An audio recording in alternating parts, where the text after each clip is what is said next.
school for just for VCs.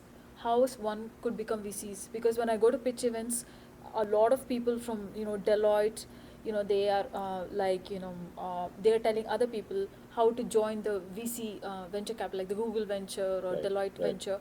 So is there like a school for VCs, or are you thinking of starting something with your edtech initiative?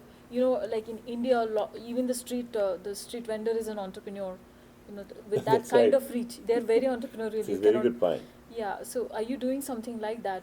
Because with our book, To teach a VC, to teach how to how be to a be a VC. VC. That is one. Second thing, to bring a give some light to these street vendors. What they can do instead of getting beat up by Amazon. What can they do to scale in their own ecosystem? So the reason I said was there was one conference for teaching entrepreneurship skills to middle school and primary school, which they were conducting. Z Network was conducting in Bombay, for which I was going to work with my co-author for building templates for kids. So I'm like, why are you teaching kids? They're like, kids are very entrepreneurial. They need to understand. So I'm like, are you doing something, or is it too radical? Don't want to think about it. Yeah, I think it's very far fetched, and I think this VC concept can be first taught. concept, first Can be concept, taught. yeah. Yeah, the first concepts can be taught. Yeah. Because there is a lot of process in the VC. In the VC field, Yeah. the structure can be taught. Yeah. But eventually, the decision making in investing, Yeah. right, that is not a 100% structure. Yeah, your panel in India conference, Berkeley India conference, they were saying this is like no one has the answer to this. This panel is going to be a failure. Exactly. How do you know whether this company is going to be unicorn? Nobody knows. You don't know. Okay. So what you have to do is you have to bet on this entrepreneur. You have to bet on The team. and bet on the idea, and you as a venture capitalist, you have to feel, hey, I'm going to help this company, right? I have enough skills to help this company to move from point A to point B to point C. Yeah. Right? Yeah. Yeah. And we have to do everything right. And we don't know the entire dynamics of who else is actually creating a similar product. Right? You will have no idea at the time when you're making the investment. Yeah. Yeah. Right? We just don't know who else is actually solving. So the only way you win is if there are multiple ideas and multiple teams working on similar kind of problems that they're solving. The only way to win is through execution excellence. Yeah, that's what you said is patentable. That's the thing. Yeah. Okay. one closing thought I want to share. In working for a company in Lithuania, they bought some templates from our book.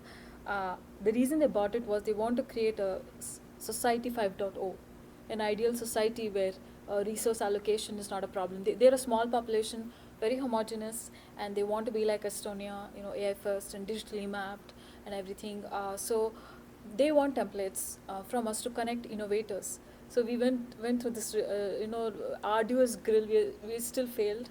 How do you connect innovators? It's like we're building something like a dating app, but can you really connect innovators using traits based on an online profiles like dating people use? Because you just now said that if many people are working on the same problem, why don't you talk to them or work with them or know what they're doing?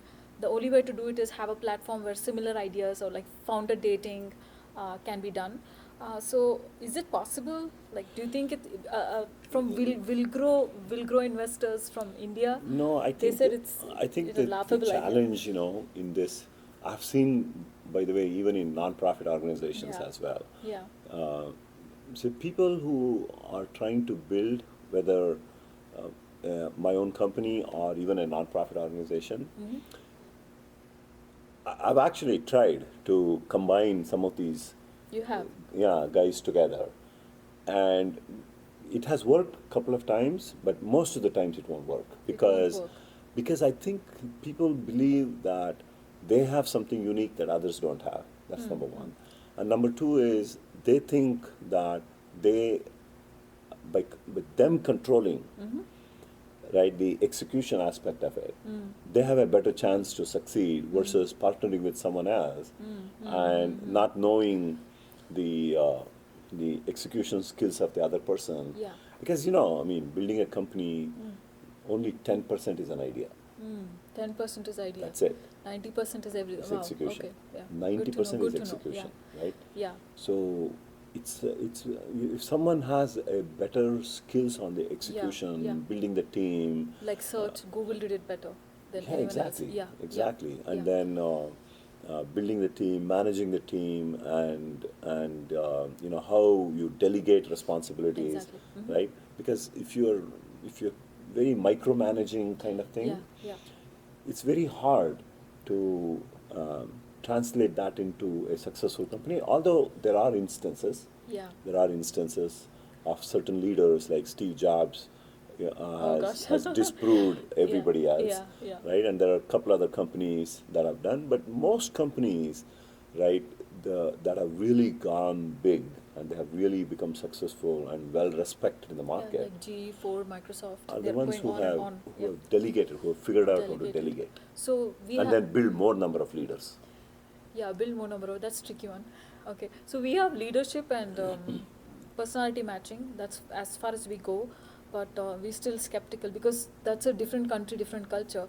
Leadership skill matching, like who's submissive, who's they call it the red personality, blue, green, yellow personality. Correct. So it's from the School of Entrepreneurship. Correct. So it seems it can be gamified. So this is all the AI guys, inspired by WeWork. There are a lot of whole scores of startups supposed to be very hot.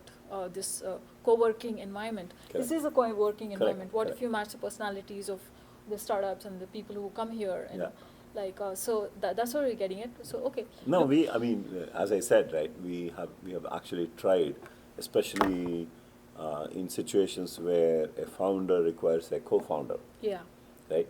Those are the times where they both agree that this is a good match, and this is a good way to come together rather than each of us trying to build the same thing and compete in the market.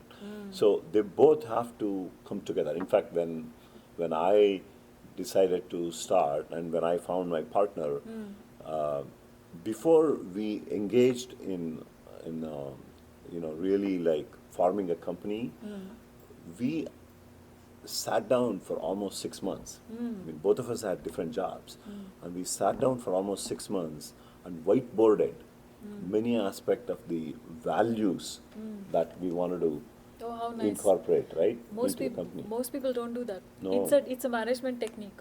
You make people write down a list of values and see who scored high on what. Yeah, I mean, we were very clear, both of us, right? We made sure. Do you teach this to the children? I mean, the kids who come to you. Yeah, my class. It seems like a good thing to do. Yeah, I mean, these are some of the things that I talk about, but how many absorb that, and then like in my case, right, I learned a lot of these things because I used to work for this company called 3Com. And the leadership there was absolutely incredible. And in fact, I meet the CEO quite often these days, and every time I meet him, I try to tell him that how much actually I learned the leadership skills, the communication skills, how to communicate with employees, a lot of these things. And these were all things that we spelled out day one, right, when we started our company. Hey, every employee is going to have shares.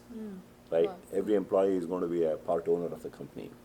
Every employee is entitled to get the corporate information, right?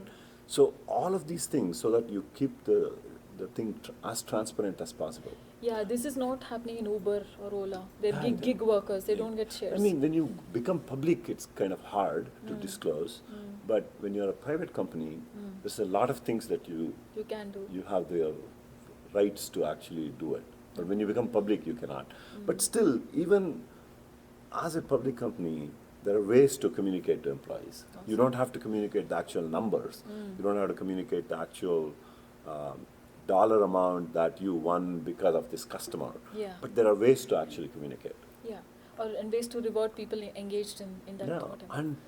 And recognizing people who contributed to making the company happen, even as a big company. Yeah, it comes back 100-fold when you recognize an employee. Exactly. They feel that is leadership. That's true leadership. That's what leadership is.